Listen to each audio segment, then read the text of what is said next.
What's up, y'all? DJ the Sports Blurred. I'm back. Did you miss me? I missed you guys. So we're going to do a Week 5 wrap-up. We're going to hit a couple topics today. I like giving these wrap-ups kind of in the middle of the week just because it gives me an opportunity to really process everything. It's giving me an opportunity to really watch some games, go ahead and watch some film, and kind of break down some teams, break down some things that I might have missed if I just gone and give you a recap that same day. So we're going to hit a couple of things, but you see the topic, why Ohio State is now the number one team in the nation. I got a heck of an argument for you, especially for you SEC homers. And then, like I said, we're going to hit a couple of other games. But before we go in too deep, if you like college football, if you like sports in general, man, please consider subscribing to me. Please consider, supporting the channel. I really appreciate everybody who's ever left a comment, who's ever liked a video, who's ever, watched one of my videos. I really do appreciate it. So we're going to do this a little bit differently than we do most of my videos. We're going to head into my top 5 off the bat. We're not going to hold it until the very end. We're going to go right into it. At number 1, I have the Ohio State Buckeyes. Yes, I said it. The Ohio State Buckeyes. I'm sorry, I keep kicking my camera, so my video might be shaky. At number 2, I have the Alabama Crimson Tide. Number 3, this is going to surprise a lot of people. It's not Georgia. It's the Michigan Wolverines. I mean, they've been probably the most balanced team in the country so far. At number 4, I have the Georgia Bulldogs. And at number 5, I have the Clemson Tigers. So let's get into why Ohio State is number 1. They're coming off a 49-10 victory versus Rutgers. I mean, it wasn't even really that close. Ohio State called off the Dogs late. Probably could have been a 60-point game had they wanted to. CJ Stroud didn't even play that well. You think about it, he went 13 for 22, 154 yards, 2 touchdowns, 1 INT. Why, Derek, why is Ohio State the number 1 team in the nation? Well, they're doing 2 things right. They have 2 Ds that, number 1, I've been trying to say the first D forever, dominant. They've been dominant week in, week out. Minus the Notre Dame game, there has not really been a team even close to playing with the Buckeyes. Number 2, their defense. Their defense has been playing very well. If you're an Ohio State fan like I am, you had no worries about their offense. Let me hit their offense also. Let me just kind of digress, speaking of D words. Ohio State is without potentially their best player. I mean, outside of CJ Stroud, Jackson Smith and Jigba has not played. And the one time he did play, he got hurt. Second time he played, he wasn't in the game for very long. And they have not missed a beat. Marvin Harrison Jr. had just picked up flawlessly. Emeka Jigba, he's picked up flawlessly. So their depth to be able to keep going. Trayvion Henderson came into this season as a potential Heisman hopeful at running back. He's our sophomore running back. Mine Williams just ran for 21 carries, 189 yards, and 5 touchdowns against a Big Ten opponent. Now it's Rutgers. I know a lot of you say they're garbage. So is Missouri. Missouri's garbage. Yet Kirby Smart gets the opportunity to go out and say, well, it's SEC. I mean, every game is tough. No, it's not. So Ohio State, for that reason, they're also just as balanced as anybody else in the country. They have depth. They've been dominant. And their defense has been just flawless. So one of the most balanced teams in the country. And they're just showing complete dominance. And one of the reasons why I also have Ohio State as number 1 is ask yourself this. If Ohio State on a neutral field played Georgia, who do you have winning that game this week? Right? Think about that. Who do you have winning that game? If Ohio State played Alabama on a neutral court or neutral field, this week, who do you have winning that game? If you're crazy, you'll say Georgia, you'll say Alabama.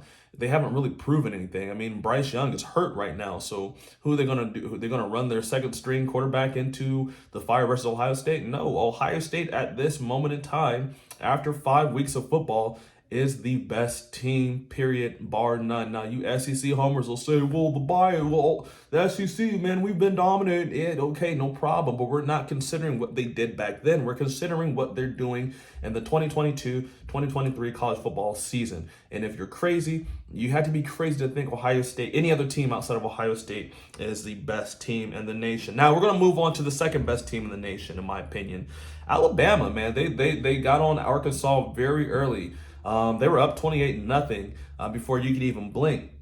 And then a couple things happened in that game. Bryce Young gets knocked out, and apparently the defense They start letting I can't remember his name, Kyle Jefferson or whatever, the Arkansas quarterback. They start letting him make some plays. So Alabama jumps out to a 28-0 lead. Arkansas comes all the way back. I mean, they cut it down from 28-0 to 28-23, and they really made it a game. Now, Alabama ends up winning it late, I think, to some score of like 46-20 something, 23. So they ran away late. But what I've been saying before, I've been saying this for if you've been watching my channel for a while, I don't think Alabama is the team that they used to be. I think that all of Alabama is becoming much more vulnerable. They don't have the grip on they don't have the, no one really is afraid to play Alabama anymore. Remember, Alabama would just show up, right? And I think most teams would lose just off of just being physically intimidated by them. And also, they were out coaching everybody. And I don't think Alabama has that anymore. It's almost like you're seeing the little kryptonite with Superman when Georgia beat Alabama last year. You kind of see it slip. Texas A&M beat Alabama last year. So you're kind of seeing Alabama on the downturn. But still, I have them at number 2. Let's talk about the number 3 team in the nation. I have the Michigan Wolverines. As a Buckeye fan, I want you guys to know how much it pains me to say Michigan is looking very, very good. I have friends who are alumni of Michigan, who are fans of Michigan, and I have to give them their props. DJ the Sports Blurred is a very unbiased person. I'm not an SEC homer. The SEC homers, they're biased, but DJ the Sports Blurred, I'm not biased at all. If you're good, I'll give you your credit. I will give you your flowers. I will tell you when you were playing good. I'll pat you on your butt and say, hey, listen, you guys are looking great.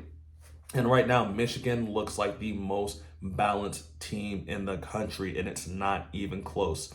Their defense is playing very well. Oh my God, they're in the Big Ten. They're going to look great. Take that aside.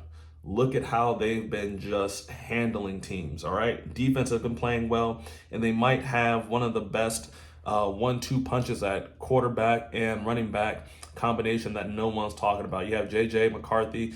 He is the answer that Jim Harbaugh has been looking for at quarterback. I mean, Cade McCartney or whatever his name is, he was playing okay, but J.J. McCarthy, Cade McNamara, excuse me, but he was okay. J.J. McCarthy has taken, the quarterback play at Michigan to the next level.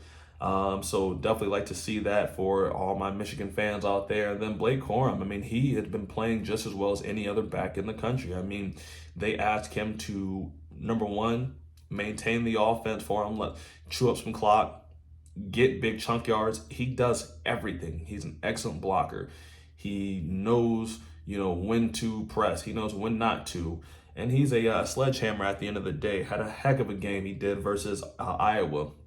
I was really interested to see this game too because Iowa has a sneaky good defense. I mean, they've been playing very well. It's Iowa, so they're never going to get the credit they deserve. If they're playing in the SEC, right? If they were Ole Miss or if they were some other jabroni team, they would have been ranked in the top 15 coming into this game. But the Big Ten doesn't have the cachet that the SEC has. So Iowa is not going to give the credit that they deserve for just being a solid team. And unfortunately, Michigan's not going to get the credit they deserve for beating a solid team. So they took care of Iowa 27-14. And one thing about Michigan, so Blake Corum is having a heck of a season, but on the low, Michigan might have the best O-line in the country. So, as Michigan goes through the Big Ten, it's going to be really interesting to see kind of where they end up. Now, let's go ahead and let's move coast to the number 4 team in the nation, the Georgia Bulldogs. Now, this is the number 4 team in my ranking. They're number 2 right now in the AP, but in my rankings, I have them number 4 for a couple of different reasons.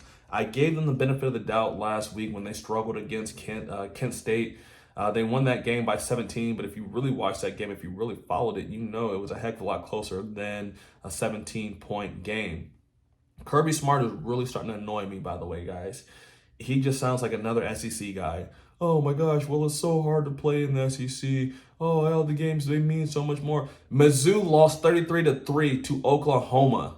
Mizzou also lost 45-20 at Washington. Mizzou's not a good team. Just because they play in the SEC does not make them a good team. Please stop spreading this false narrative. It's starting to irritate and annoy not even just the people who are not SEC fans. It's starting to annoy the SEC fans in general. Stop lobbying Kirby Smart. If your team's just playing bad, find a way to fix it. Find a way to correct it. But stop lobbying and trying to make it seem like Mizzou is just, since they're in the SEC, they're a good team. They're not. As a matter of fact, Kent State, let's go back to them.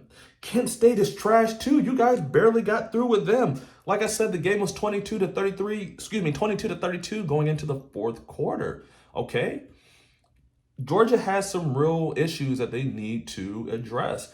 I think we all, and myself included, we all got enamored by them smoking Oregon. But I don't think Oregon had figured out how to play football at that time. And I don't mean to make excuses, but Oregon doesn't look like they did in week 1 when they got smacked by Georgia. And shame on me for week 2 by Georgia. Shame on me for taking the bait and just seeing them beat Oregon and just assuming that they were a great team. But like I said before, if you line Ohio State up, Georgia up, I think it's not even close. I think Ohio State's going to win by a couple of touchdowns. I mean, Georgia for the past couple of weeks have played just terrible competition. Neither one of those two teams, Kent State or Missouri, even played particularly well, and they were able to hang in the game with Georgia. And I think we're just giving Georgia the benefit of the doubt. They're the returning national championship champions. I do think you should get some benefit of the doubt when you are the returning king. However, I cannot defend you if you keep playing this poorly multiple weeks in a row versus this bad of competition. Mizzou's only 2 wins were against Abilene Christian and Louisiana Tech. So again, they're not a good team at all. On to the number 5 team, Clemson. They beat NC State. That was a top 10 matchup, and I don't really think a lot of people were talking about this game too. If you watched my video last week, I gave DJ Ugalele. I'm big enough to say when I'm wrong. I was wrong about him. He's now trying to rebuild on, potentially being a first-round pick, potentially being a potential Heisman candidate. So he is leading Clemson like we thought he would initially. It looks like it just took some time for him to grow into the quarterback that he could potentially be. I mean, he was trying to follow Trevor Lawrence, who was the undisputed number 1 pick in the draft a couple of years ago. So, he's starting to play very well. Like I said, really enjoying watching kind of his progress and not him getting too down on himself. Moving on, number 6, USC beats Arizona State. Nothing to really see here. They beat them 42-25. One thing that Lincoln Riley's going to need to do is make sure his defense is going to be good. He's going to beat these Pac-12 teams, no problem. He's not going to have a huge issue until he gets to Utah. If he does get past Utah, if he somehow makes his way in the playoffs, he's going to have to find a way to shore up that defense, because it's looking like a Big 12 defense down there. Ole Miss beat UK 22-19. Oklahoma also got smacked again by TCU. Oklahoma's coming off 2 really bad losses. If you go back to one of my previous videos, one of the biggest videos I ever had on this channel, it was why it's all downhill from Oklahoma.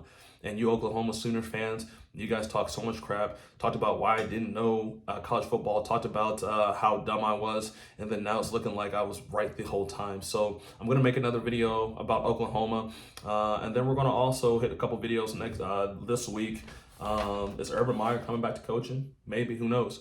But I appreciate you. If you've been rocking with me so far, thank you for watching the video. Hope you guys enjoyed it. Let me know what you guys think I was on. What I was right on, what I was wrong on. I really appreciate it if you stayed this long. If you're here and you haven't subscribed, if you haven't liked, if you haven't commented, please do so. Peace. I love making these videos. Hope you guys love watching them.